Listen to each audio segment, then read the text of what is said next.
jërë ngeen jëf mbokk internet yi topp seen bi di Xelcom Sel TV nuyuwaat ñëpp siyaar leen di leen jaajëfal bu baax waaye ñëw seen actualité yu jëm ci réew mi ak la ci aju mu mel ni rek am drame bu amaat fële ca Grand Yoff bu fan yi li fi nekk ci yi dégg ci yu mel ni xaw fee bari lool waaye nag mu nekk mbir mu doy waar bi ñu nangoo ci xibaar bi kii di journaliste bi di Cherif Dia ca TFM moom mi ko joxe daanaka ñu ko fësal ñëpp ñu ci bari ci moom lañ ko jëlee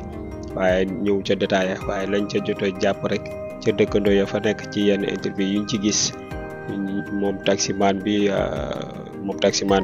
ca fajar gi dafa am client yu mu waroon a jël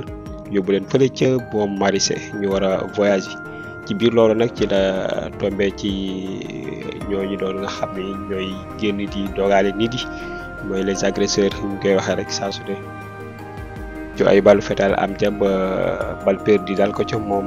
taximan bi nga xam ni loolu moo ko ci la mujjee ñàkk bakkanam mu nekk nag lu doy waar te lu bari nag daal di xaw a tiit ci jamono waaye nag di sàkkuwaat bu baax a baax ci sunu sécurité dëkk bi ñu gën ñoo bàyyiwaat xel bu baax a baax waaye ñu gën ñoo bàyyiwaat xel bu baax a baax ndaxte yu mel ni mi bëgg a bari lool ci société bi mel ni mi ngi doon nag xibaar boobu dinañ leen ko toppal foofu ca Grand Yoff lu ca beesaat rek dinañ leen ko indilaat dëgtal leen ko mi ngi noonu bu leen fàtte abonné bés cloche notification bi ngir vidéo bu ñu def rek ngeen am ko di leen jaajëfal bu baax a baax.